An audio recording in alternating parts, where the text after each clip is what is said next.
Praise the Lord. Almighty blessing society की तरफ से आप सभी फादर्स को happy Father's Day. God bless all the fathers out there. आइए हम सब गवाही एक देखेंगे, बहुत सुंदर सी एक गवाही देखेंगे। उसके बाद हम आराधना में चलेंगे और उसके बाद एक बहुत ही सुंदर वचन के द्वारा आशीषों को प्राप्त करेंगे। Praise the Lord.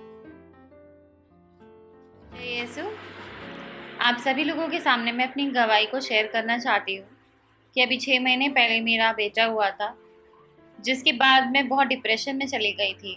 ये खुशी थी कि बेटा हुआ है, लेकिन तब भी मैं उस खुशी को महसूस नहीं कर पा रही थी। उदासी मन में मेरी छाई हुई थी। तभी मैं अपने मायके आई हुई थी और फिर हमारी प्रेयर पार्टनर है सिस्टर रूमा। हम जब भी मुझे कोई प्रॉब्लम होती है तो मैं सिस्टर रूमा के पास जाती हूँ या उनके पास प्रेयर रिक्वेस्ट भेजती हूँ। वैसे ही उस दिन भी मैं सिस्टर रूमा के पास प्रेयर कराने गई थी और जब मैं आई तो मेरे मन में अजीब सी जो उदासी थी वो जा चुकी थी और मैं फिर से पहले की तरह नॉर्मल हो गई थी। तो मैं इसके लिए प्रभु को बहुत बहुत धन्यवाद देना चाहती हूँ कि उन्होंने ऐसे प्रेयर पार्टनर्स हमारे बीच में रखे हुए हैं कि जब हमें कुछ प्रॉब्लम फील हो तो हम उनके पास जा सके। और क्योंकि जब मुसीबत में इंसान होता है तो वो अकेले प्रेयर नहीं कर पाता, उसको एक प्रेयर पार्टनर की ज़रूरत होती है। तो मैं इसलिए प्रभु को बहुत बहुत धन्यवाद करती हूँ कि आज मैं जो खुशी महसूस कर सकती हूँ वो प्रभु ने मुझे दी है दोबारा।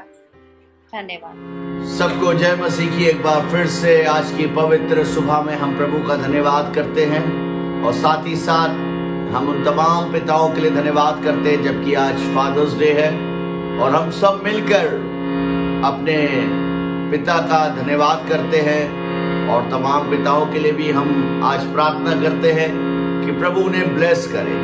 सच में पिता का होना हमारे जीवन में बहुत जरूरी है और जब पिता हमारे जीवन में होता है सच में वो हमारे जीवन को हमारे को एक सही राह और एक सही मार्ग को बताता है। आइए थोड़े समय के लिए प्रभु का हम धन्यवाद करेंगे, उसकी महिमा करेंगे, उसकी स्तुति करेंगे। थोड़े समय के लिए प्रभु का के गीतों को गाएंगे और उसकी आराधना में चलेंगे। आइए प्रभु की महिमा करें। परम पिता की हम स्तुति गाएं, वो ही है जो बचाता हमें। परम पिता की हम स्तुति गाएं, वो ही है जो बचाता हमें।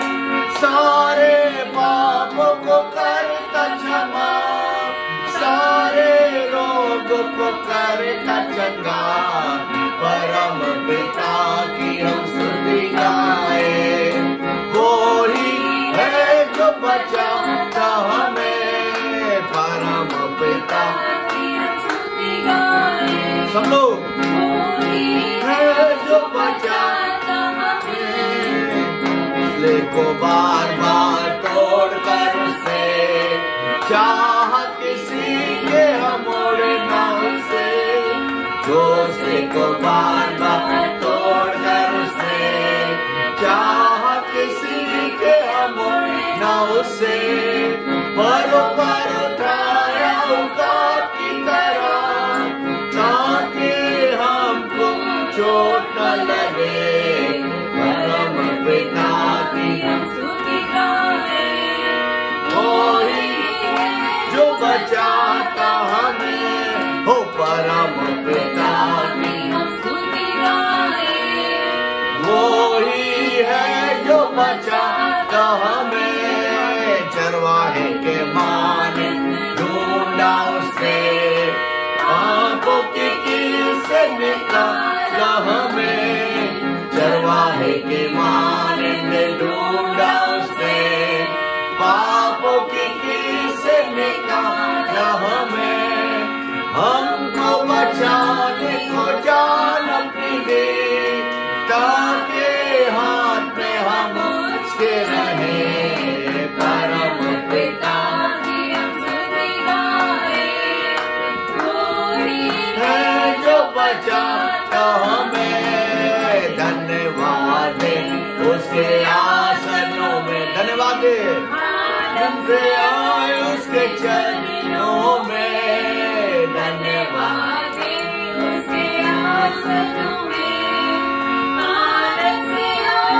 उसके चरणों में संगीत गाकर खुशी से मुक्ति की चट्टान को जय ललकारे।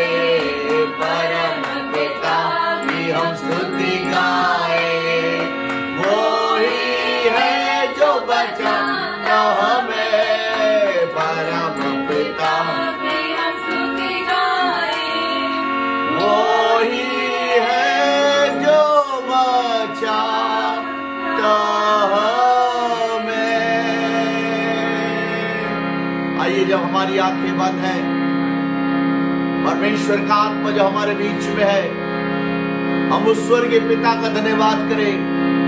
धन्यवाद करें कि उस स्वर्गीय पिता ने हमें ब्लेस किया है, आशीषें दी है। और आज की सुबह जब हम प्रभु का धन्यवाद कर रहे हैं, एक एक जीवन उसकी महिमा करें। अपने हाथों को उठाकर प्रभु का धन्यवाद करें, धन्यवाद करें, धन्यवाद करें। सहारा मुझको चाहिए,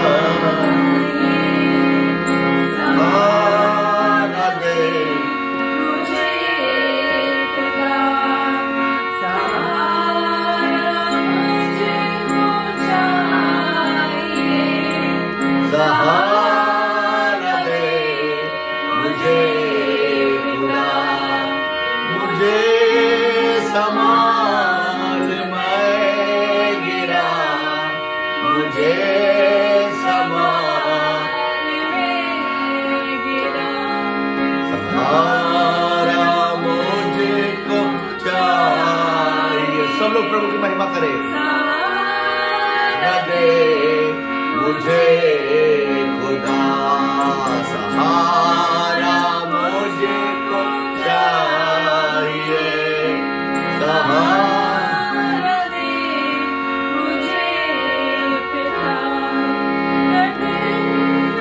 रास्ते बढ़ते हरेक मोड़ पर खड़ा, रास्ते बढ़ते हरेक मोड़ पर खड़ा।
सच में पिता, आज हमें तेरे सहारे की जरूरत है पिता। इन कठिन समयों में पिता, इस कठिन सफर में पिता, जब सब तरफ एक ऐसा दौर है पिता, इस दौर में पिता जब हर जगह अशांति है पिता, हमें तेरे सहारे की जरूरत है पिता। प्रभु अपने सहारे को हमें दे पिता। प्रभु तो हमें संभाल पिता, ताकि हम गिरने ना पाए, हम गिरने ना पाए पिता। हम तेरी सामर्थ को चाहते पिता, आज की सुबह पिता अपने अनुग्रह में लेके चल पिता, और हम में से हर एक व्यक्ति जो तेरी परिस्थिति कर रहा, तेरे सम्मुख अपने हाथों को उठाना पिता, उन्हें ब्लेस कर पिता, उन्हें संभाल पिता, उन्हें सहारा दे पिता। सारी बातों पे प्रभु एक बार फिर से हम आपका धन्यवाद देते हैं। आइए हम लोग प्रार्थना में चलेंगे, प्रभु के नाम को धन्य कहेंगे। धन्यवाद यीशु। हालेलुया। धन्यवाद धन्यवाद पिता परमेश्वर, धन्यवाद करते हैं आज के सुंदर दिन के लिए। धन्यवाद करते परमेश्वर आपके परमेश्वर महान प्रेम के लिए, महान अनुग्रह के लिए, आपकी उपस्थिति के लिए हम धन्यवाद करते हैं। आज का दिन दिखाया उस बात के लिए धन्यवाद करते हैं परमेश्वर।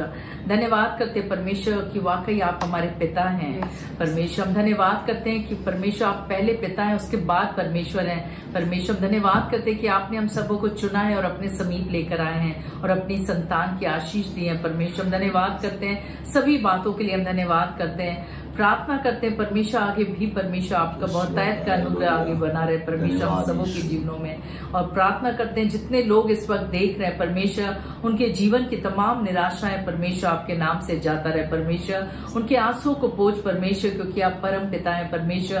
प्रार्थना करते हैं उनके जो भी दर्द है, जो भी बोझ है, जो भी चिंताएं हैं, जो भी बीमारियां हैं, जो भी परमेश्वर उनकी समस्या है परमेश्वर, जो भी तंगी है परमेश्वर, ऐसे तमाम बंधनों से परमेश्वर हर एक को स्वतंत्र कर परमेश्वर। इधर परमेश्वर हर एक जन परमेश्वर स्वस्थ शरीर के साथ आपकी परमेश्वर वचन को सुनने पाए, ग्रहण करने पाए और आपकी महिमा करने पाए। प्रार्थना करते हैं आपकी बेटी को आपके हाथ सौंपते हैं। पवित्र आत्मा अपने नेत्र अपने कब्जा को ले, जब वचन बांटती है परमेश्वर तो अपने दुगने अभिषेक से भर पवित्र आत्मा, और जैसा आप चाहते हैं परमेश्वर वैसे वचन को बांटने पाए और हम सब लोग परमेश्वर उस वचन के द्वारा आशीषित होने पाए और बहुत सफल लाएं। सभी बातों के लिए हम धन्यवाद करते हैं। आगे की आराधना को आपके हाथ सौंपते हैं। प्रार्थना यीशु मसीह के नाम से मांगते हैं, सुनो कबूल कर। आमीन। जय मसीह की। Happy Father's Day to all the fathers. आपका परिश्रम, आपकी मेहनत, आपका बलिदान आपके बच्चे नोटिस करते हैं। आपने इतने सैक्रिफाइसेस अपने बच्चों के लिए किए, परमेश्वर उन सब का लेखा रखता है। और आज हम जब प्रार्थना करते हैं कि परमेश्वर आपको दुगने रूप से आशीषित करे और जिस भी क्षेत्र में आप अपना काम करते हैं आपके कार्यों को 1000 गुना फलवंत करे यीशु मसीह के नाम से। और इस प्रार्थना को आप सभी पिताएं यीशु मसीह के नाम से रिसीव करें, क्योंकि आज परमेश्वर आपको आशीष देना चाहता है। हम सबका एक स्वर्ग पिता है और वे स्वर्ग पिता परमेश्वर है। उसने हमसे क्या कहा? मैं तुम्हारा पिता हूं। जब यीशु मसीह भी कठिनाइयों में था तो उसने पहले परमेश्वर ने उसने पिता बोला। उसने वो हमेशा कहता था मेरा पिता जो स्वर्ग में है। वो आसमान की ओर अपनी आंखें उठाता था और अपने पिता को देखता था, अपने पिता को महसूस करता था। आज मुझे और आपको भी एक प्रिविलेज मिला है, एक संसारिक पिता का और एक हमारे आत्मिक पिता का। हमारे स्वर्गीय पिता का, हमारे आत्मिक पिता का और हमारे संसारिक पिता का। हमारे स्वर्गीय पिता हमारे परमेश्वर हैं। हमारे संसारिक पिता जो संसार में जो हमारे जो फादर होते हैं, जिनको हम पापा, डैडी, अब्बा कुछ भी बोल सकते हैं, वो हैं। और हमारे आत्मिक पिता हमारे पासवान होते हैं। हमारे वो लोग होते हैं जो हमें परमेश्वर के बारे में सिखाते हैं। आज हम भी यहाँ पे 2 प्रकार के पिताओं के बारे में सीखने वाले हैं। पहले जो हमारे स्वर्गीय पिता हैं और दूसरे वो जो हमारे आत्मिक पिता होते हैं। आइए व्यवस्था विवरण 1 में निकालेंगे 29 से 31, जिसमें इसकी 29वीं आयत में बड़ा प्यारा बात लिखा है, जो परमेश्वर हमारा स्वर्गीय पिता हम सबसे कह रहा है। कुछ इस प्रकार से है, मैंने तुमसे कहा उनके कारण त्रास मत खाओ और ना डरो।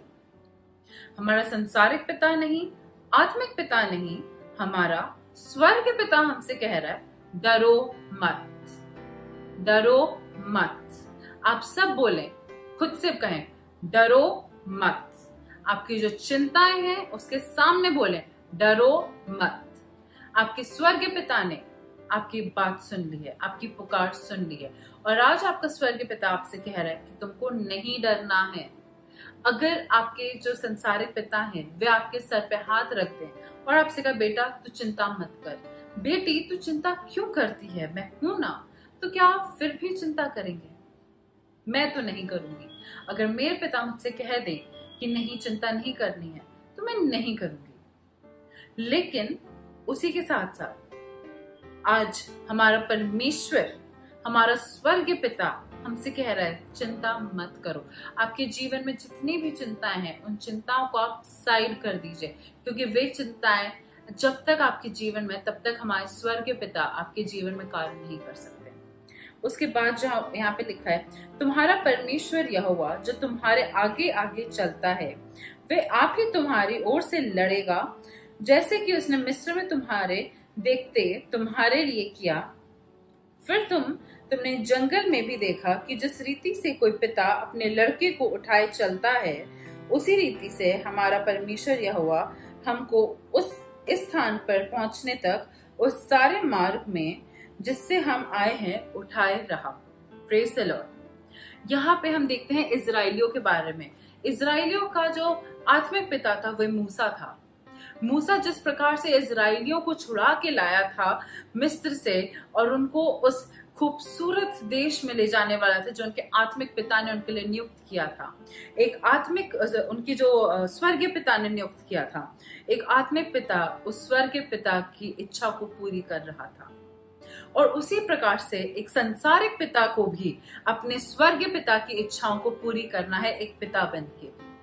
बाइबल हमें बताती है ये एक अच्छा पिता पहले एक घर का अच्छा प्रबंधक होता है। उसे अपने घर का एक अच्छा प्रबंधक होना बहुत ज्यादा जरूरी है। यदि आपने बहुत ज्यादा परिश्रम किया हो, आप इधर देखते हो उधर देखते हो, पर अगर आप अपने बच्चों के साथ कुछ क्वालिटी टाइम नहीं स्पेंड कर रहे हैं तो यहाँ कुछ बड़ी गड़बड़ है। बहुत ज्यादा आवश्यक है कि आप अपने बच्चों के साथ वो क्वालिटी टाइम स्पेंड करें, क्योंकि आपके बच्चे आपकी परछाई होते हैं। जैसे आप होते हैं वो वैसे ही बनने लगते हैं। यदि आप गाली देते हो तो वे आपसे गाली सीख के और ज्यादा गाली देंगे, पर यदि आप प्रार्थना में, दुआ में अच्छी तरह से अपने जीवन को रखें तो वे आपके उस जीवन को देख के और ज्यादा अपने अंदर उस अच्छी बातों को, परमेश्वर की बातों को और लाते हैं। क्योंकि जो बच्चे होते हैं वे हमेशा अपने पिता को कॉपी करते हैं। क्यों ऐसा होता है अधिकतर कि जब पिता किसी सेम प्रोफेशन में होते हैं तो बच्चे भी अक्सर वही काम करना चाह रहे होते हैं। क्यों? क्योंकि वो देखते हैं कि उनके पिता कितनी मेहनत से उस कार्य को करते हैं और इतनी सफलता को हासिल करते हैं, तो उनका भी मन करता है कि मेरे पिता ने किया है और उन्होंने इतनी सफलता हासिल की, तो चलो मैं भी कुछ इसी प्रकार से काम करूं और मैं भी अपने पिता जैसे बनूं। आज जो बच्चों के लाइफ में एक जो रोल मॉडल होता है वो कोई बहुत बड़ा सेलिब्रिटी नहीं होता। सबसे पहले रोल मॉडल्स उनके पेरेंट्स होते हैं। वे बातें अपने पेरेंट्स को ही देख के सीखते हैं। जब यहाँ हम देखते हैं जो हमारे आत्मिक पिता ने किया, स्वर्गीय पिता की बातों को सुन के, जो यहाँ पे मूसा ने किया, परमेश्वर की बात मान के वो उन्होंने इजराइलियों को छुड़ा लाया, एक बहुत बड़ा जोखिम उठाया उसने, लेकिन उसने स्वर्गीय पिता की इच्छा को पूरा किया। और जब वो ला रहा था इजराइलियों को, तो यहाँ पे जिस प्रकार से परमेश्वर बता रहा है, परमेश्वर हमसे कह रहा है कि जिस प्रकार से एक पिता अपने बच्चे को अपने कंधे पे बिठा लेता है, अपनी गोद में उठा लेता है, जब कोई कठिनाई आती है, जब कोई खतरा होता है, जब कोई मुसीबत आती है, तो गोद में उठा लेता है, छुपा लेता है अपने बच्चे को ताकि उसके बच्चों को कोई आंच ना आए।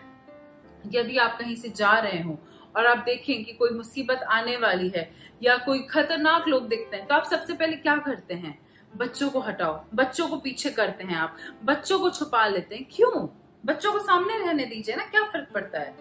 नहीं, क्योंकि आपको डर है कि आपके बच्चे कहीं खतरे में ना पड़ जाए। आपको डर है कि कहीं आपके बच्चों पे कोई आंच ना आए। जब बहुत छोटी सी बात है, जब सड़क में भी आप चलते हैं तो आपने नोटिस किया होगा कोई भी अपने बच्चे को सड़क की तरफ नहीं रखता। सब अपने बच्चों को खुद सड़क की तरफ रहेंगे जहां से गाड़ियां जा रही, और बच्चों को फुटपाथ की तरफ ऐसे संभाल के रखते, क्योंकि कहीं कोई गाड़ी हिट ना कर जाए बच्चे को। क्यों छुपा के रखते हैं? क्योंकि आपको उस बच्चे की चिंता है। उसी प्रकार से हमारा स्वर्गीय पिता है जिसे हमारी हर घड़ी चिंता है, जिसे हर क्षण हमारी चिंता है, और वे हमें हमेशा उठा के रखता है। एक बहुत ही खूबसूरत सी बात है जो हम बाइबल में भी देखते हैं। एक बहुत ही प्यारे पिता की बात है जो हमने बाइबल में देखी। जी हाँ, हम सबके दिमाग में आ रहा होगा उड़ाऊ पुत्र का जो पिता था, या फिर जो मूसा था, या जो दाऊद था। लेकिन एक पिता की कहानी है जो मुझे बेहद दिल को भाती है, वो है दाऊद। जब दाऊद का पुत्र मरने पर था, जब दाऊद का पुत्र मर रहा था, तो वे गिड़गिड़ा के प्रार्थना कर रहा था।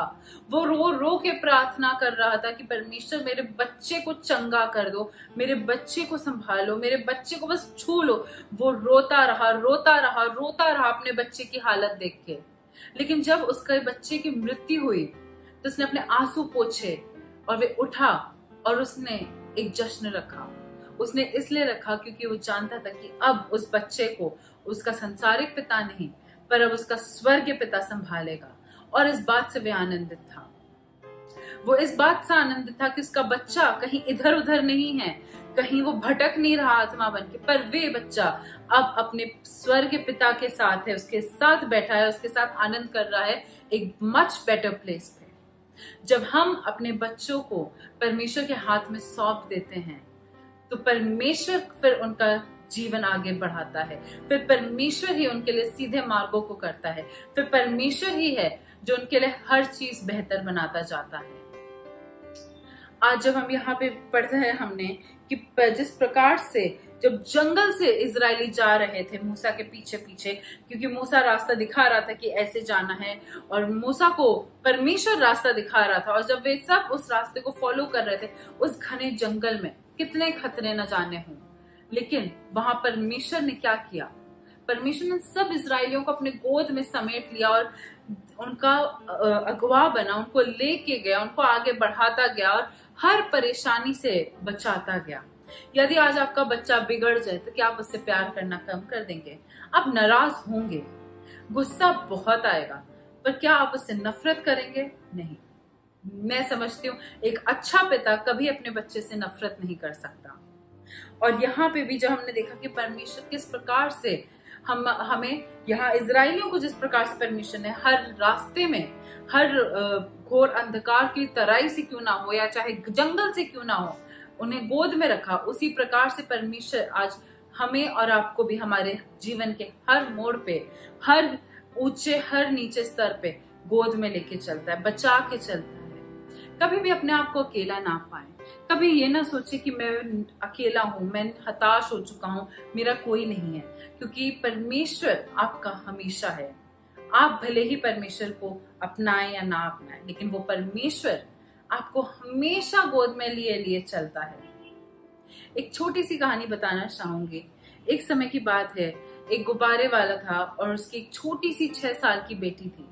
अक्सर वो बच्ची जब स्कूल जाया करती थी तो उसकी जो यूनिफॉर्म होती थी वो कभी उतनी अच्छे से प्रेस नहीं होती थी, उतनी अच्छे से आयरन नहीं होती थी, या कभी उसके जूते बहुत अच्छे से पॉलिश्ड नहीं होते थे, और इस वजह से कई स्टूडेंट्स उसका मजाक उड़ाते थे। कुछ अच्छे बच्चे भी थे जो कह देते थे कि कोई बात नहीं, तुम अच्छी लग रही हो, तुम साथ में रहो, उसके साथ दोस्ती करते थे। कुछ बच्चे होते थे जो मजाक उड़ाते थे कि ये देखो कैसे कपड़े पहने हैं, अरे देखो तो गुब्बारे वाले की बेटी है, और वो बच्ची बहुत हताश हो जाती थी।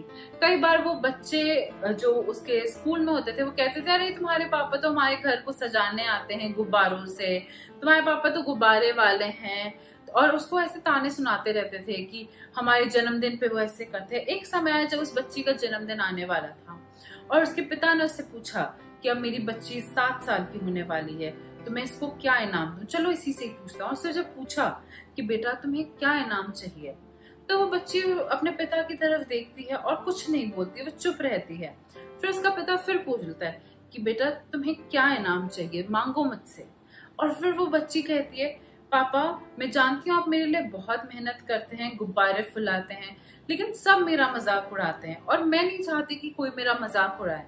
तो मैं चाहती हूँ कि आप कुछ ऐसा काम करें कि आप उन सब के पापा के बॉस बन जाएं।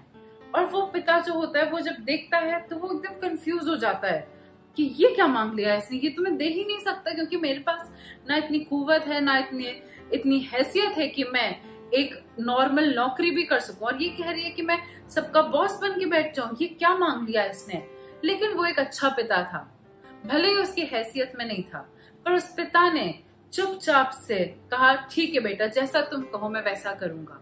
और वो पिता हर रोज उस एक हफ्ते तक, जब तक उसकी बच्ची का जन्मदिन नहीं आया, वो रोज गिड़गिड़ा के प्रार्थना करता था। जब वे गुब्बारे फुलाता था तो वो बोलता था, परमेश्वर मैं मांगता हूँ कि आज मेरा ये आखिरी दिन हो गुब्बारे फुलाने का, ताकि कल मुझे कुछ नया काम मिल जाए, मैं अपनी बच्ची को वो चीज दे सकूं जो उसने मांगा है। और वो हर रोज वो उस गुब्बारे को फुलाता गया। और फिर जब 5वां दिन आया तो उसको लगा कि ऐसा तो कुछ भी नहीं है, ना उसको कहीं से नौकरी के लिए बुलाया जा रहा है, ना उसका कुछ और अच्छा हो रहा है। तो वो बहुत हताश हो गया। 6ठे दिन जब वे सुबह उठा तो वो सोचता है कि मैं अपनी बच्ची से कह दूंगा कि मैं उससे किया हुआ वादा नहीं पूरा कर सकता। पर उसकी बच्ची उतने में ही उसके पास आती है और उसको गले लगा के कहती है कि पापा, मैं जानती हूँ आप मेरे लिए बहुत मेहनत कर रहे हैं और आप परेशान कभी मत होना, आप बस परमेश्वर पे भरोसा रखना। वो बस इतनी सी बात बोल के स्कूल चली जाती है। और उतने में उसका वो जो पिता होता है वो सोचता है कि मेरी बेटी ने मुझसे ऐसी बात क्यों कही। और दोपहर के वक्त जब वो अपने रोज के काम को गुब्बारे फैला रहा होता है, उतने में उसका फोन बजता है। वो अपने फोन में देखता है तो देखता है कोई उसके पुराने रिश्तेदार उसको फोन कर रहे होते हैं। और फिर वो उनका फोन उठाते हैं और वो कहते हैं कि बेटा, मैं बस मरने की हालत में हूँ, मैं चाहता हूँ कि तुम आ जाओ यहाँ मुझसे एक आखिरी बार मिलने। मुझे नहीं पता कि मैं कब तक कैसे जिंदा रहूंगा या क्या है, बस मैं चाहता हूँ कि तुम झट निकल आओ और मेरे साथ अभी इसी वक्त आ जाओ। क्योंकि उन रिश्तेदार का घर थोड़ा दूर होता है तो पिता सोचते हैं कि जर्नी आज ही शुरू करनी होगी। तो फिर जब उसकी बच्ची स्कूल से आती है, वो अपने कारोबार बंद करता है गुब्बारे का, वो अपनी दुकान बंद करता है और फिर वो अपनी बच्ची से कहते, बेटा मैं तुम्हें हमारे किसी रिश्तेदार के यहाँ घुमाने ले जा रहा हूँ, आओ चलो। और वो बच्ची सोचती है कि पिताजी आप कहाँ ले जा रहे हैं, क्या मेरा मांगा हुआ गिफ्ट आपको मिल गया या आप कुछ नया मेरे लिए सोच रहे हैं। पर वो पिता चुप होता है और मन ही मन में हताश हो रहा होता है कि मैं तो अपनी इस बच्ची को या किसी बीमार रिश्तेदार के यहाँ ले जा रहा हूँ और ये बच्ची इतनी उम्मीदें लगाई है। और वो बच्ची बस उम्मीद लगा के अपने पिता की ओर देख रही होती है, मुस्कुरा रही होती है, आनंद से भरी होती है। उसका आनंद देख के वो पिता और ज्यादा परेशान हो जाता है, वो रोने लगता है, वो फूट फूट के रोने लगता है। और जब वे जा रहा होता है, वो उस बस में बैठा ही होता है, उसको पता चलता है कि ये बस खराब हो गई है, तो उसको कुछ चढ़ाई चढ़ के दूसरी बस पकड़नी होती है। तो जब वे चढ़ाई चढ़ ही रहा होता है, वहीं पे एक बुजुर्ग महिला होती है जो चढ़ाई नहीं चढ़ पाती। और फिर वो जो आदमी होता है वो सोचता है चलो मैं इसकी मदद कर दूं। और फिर वो उस महिला की जो मदद कर रहा होता है और उसको उसका सामान उठाता है, उसकी मदद करता है चढ़ने में। और जब वे अपने मेन रोड तक पहुंचते हैं तब वे महिला कहती है, आजकल कौन किसी बुजुर्ग के बारे में सोचता है, आजकल कौन देखता है पीछे किसी और की मदद करने के लिए, लेकिन तुमने किया और इसका परिश्रम मैं तुम्हें देना चाहती हूँ। और वे उसके हाथ में एक पर्चा थमा देती है और कहती है कि ये पर्चा तुम्हारे लिए है, ये पर्चा तुम अपने साथ रखो और इस नंबर पे मुझे कॉल करना, और ये मुझे कॉल अगले 2 घंटे में करना। वो पिता सोचता है इसने 2 घंटे कहा है तो मैं एक काम करता हूँ, मैं अभी करके देख लेता हूँ। वो जैसे उस नंबर पे कॉल करता है तो उसको पता चलता है कि इस नंबर पे जिसने भी सबसे पहले कॉल किया होता है उसको बहुत बड़ी लॉटरी लगी होती है। और फिर वो जब पिता को पता चलता है कि ये लॉटरी, तो वो यकीन नहीं करता है। लेकिन जब उसको दोबारा सामने से फोन आता है कि सर आपकी लॉटरी लग चुकी है और अब आप खरबपति बन चुके हैं, तो वह बहुत आनंदित होता है। और उसको अपनी बेटी की बात याद आती है जिसकी बच्ची ने उसे उसी सुबह कही होती है कि पिता आप कभी परेशान मत होना, परमेश्वर आपके लिए जरूर कुछ करेगा। परमेश्वर है, वो पिता परमेश्वर है और वो पिता आनंद से झूम उठता है। आज शायद आप भी बहुत परेशान होंगे अपनी समस्याओं को लेके। आप परेशान ना हो, आप दुखी ना हो, आप निराश ना हो। वो पिता है, वो स्वर्गीय पिता है जो आपकी परेशानियों को देखता है। वे स्वर्गीय पिता है जो आपके आंसुओं को पोंछने के लिए यहाँ बैठा है। बस उसको समय दें, उसको मौका तो दें कि वे आपके लिए कुछ करे। और मैं चाहती हूँ आज हम सब लोग इस बात को मेरे पीछे बोलें कि पिता परमेश्वर, मेरे जीवन को मैं तेरे हाथ में सौंपती हूँ या सौंपता हूँ, और मेरा ये जीवन, मेरा ये कार्य तेरे हाथों से परमेश्वर शुरू हो, तेरे हाथों पे खत्म हो। मेरा इसमें कोई श्रेय ना हो, सिर्फ और सिर्फ तेरी योजना पूरी हो। और जब हम ऐसा करते हैं, चाहे आप घोर भरी अंधकार की जो तराइयां होती हैं उसमें भी क्यों ना हो, वे परमेश्वर आपके साथ हरदम हर समय रहेगा। आइए अपनी आंखों को बंद करते हैं। हालेलुया हालेलुया, धन्यवाद धन्यवाद धन्यवाद करते पिता परमेश्वर हम इस खूबसूरत समय के लिए और आज के इस अच्छे दिन के लिए आपको बहुत बहुत धन्यवाद करते हैं पिता। हम धन्यवाद करते हैं परमेश्वर कि आपने हमें इतना खूबसूरत फादर्स डे दिया परमेश्वर। हम अपने सभी पिताओं का धन्यवाद करते हैं पिता, और हम धन्यवाद करते हैं खास तौर से अपने आत्मिक पिता का, अपने पासबान का परमेश्वर हम धन्यवाद करते हैं। हम धन्यवाद करते हैं हमारे ऑलमाइटी ब्लेसिंग सोसाइटी के पास्टर का परमेश्वर धन्यवाद करते हैं, और हम प्रार्थना करते हैं पिता कि उनको आप बहुत तायत की आशीष दे परमेश्वर। जिस प्रकार से वे हम सभी के लिए प्रार्थना करते हैं परमेश्वर, जिस प्रकार से वे हर समय परमेश्वर हमारे लिए परमेश्वर आपसे विनती मांगते हैं पिता, मांगते परमेश्वर कि आज आप उनको बहुत तायत से आशीष दें, उनके जीवन को परमेश्वर ब्लेस करें, उनकी सेवकाई को पिता आप और ज्यादा बढ़ाएं, और जिस भी कार्य में परमेश्वर वे हाथ डालें उसे आप बहुत तायत से आशीष करें। जिस भी समय परमेश्वर जो भी प्रार्थना वे मांगे उनकी हर प्रार्थना है पिता आपके नाम से आपकी महिमा के लिए परमेश्वर पूरी होने पाए। और हम मांगते पिता अपने सभी दर्शकों को आपके हाथों में सौंपते हैं, और हम खास तौर से परमेश्वर सभी पिताओं को आपके हाथों में सौंपते हैं पिता। जो भी परमेश्वर उनकी चिंताएं हैं, उनकी जरूरत है, वे सब चिंताएं दूर होने पाए, उनकी जरूरतें पूरी होने पाए यीशु मसीह के नाम से। आने वाले पूरे हफ्ते को आपके हाथों में सौंपते हैं कि परमेश्वर आपकी डिवाइन हेल्थ को, डिवाइन विजडम, डिवाइन प्रोटेक्शन को परमेश्वर हम मांगते हैं, और इस प्रार्थना को यीशु मसीह के नाम से मांगते हैं। सुनिए और कबूल कीजिए, आमीन। Happy Father's Day once again. God bless you all. Have a great and a safe week ahead.